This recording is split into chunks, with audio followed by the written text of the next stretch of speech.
certainly when you look back at, hey, I was 21 years old and working there, now I realize how male-dominated it was. And it was an old boys club covering the 49ers then. I'm still friends with a lot of those men now, but it was a little tough to break into. But again, I don't intimidate easily. I knew what I was doing, and I didn't really care.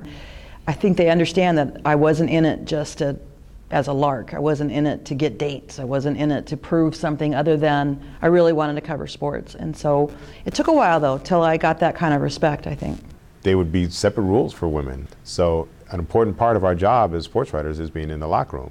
And that was off limits for women for a long time. Leslie Vissers and Christine Brendan, some of the early women in this field, were playing by different rules than the men were. And it's not like the locker room is a great place to be. I don't love going to locker rooms. They smell bad. There's towels flying around. There's guys in various stages of undress.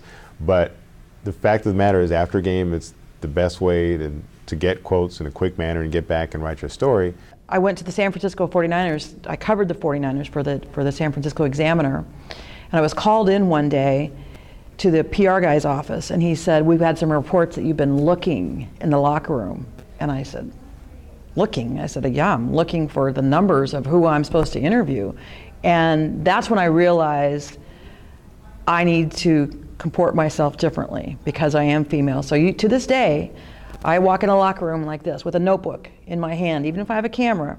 For a woman broadcasting, let's say, football or men's basketball, you've got an issue in the minds of a lot of viewers saying that person never played the sport. You've got to be really good. So in a sense, you almost have to be better than your male counterparts. I mean, you will find a lot of guys, particularly on Twitter, where they can hide behind, their fake Twitter name.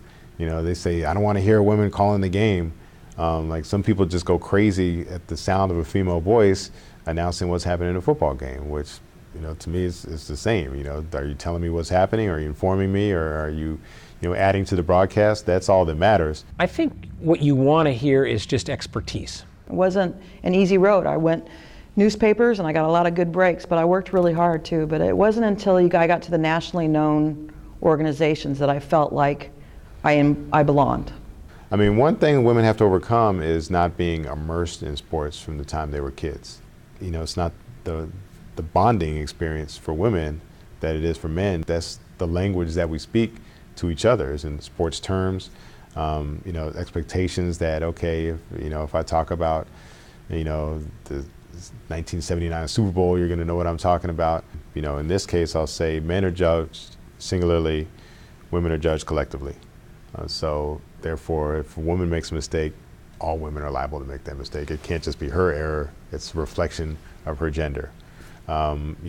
It's not fair, but that's the way people see it.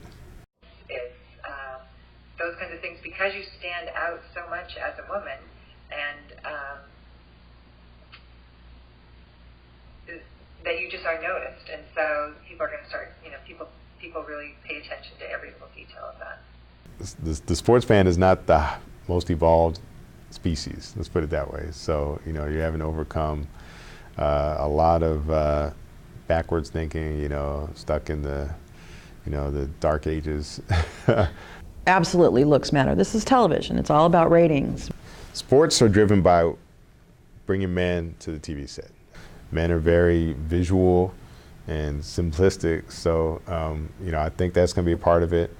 Networks believe that why not have a pretty face giving you that information?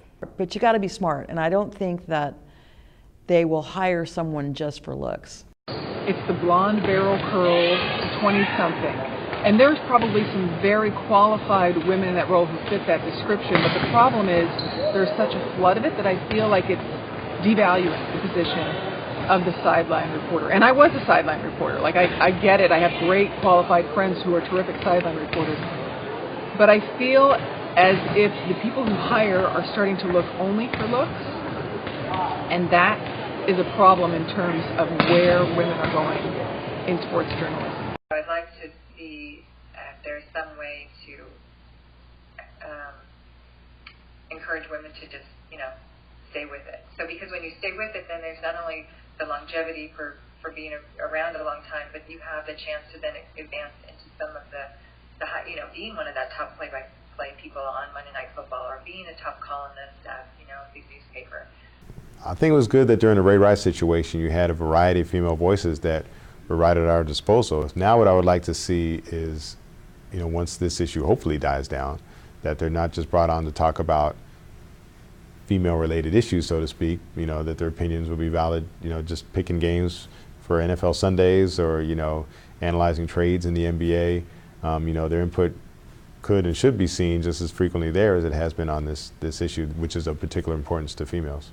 I realized early on that if I wanted to do something besides being a reporter, if I wanted to be a managing editor or a sports editor or somebody who made the decisions, that was going to be really difficult. And it's still really difficult if you're female. We don't have many. We need more.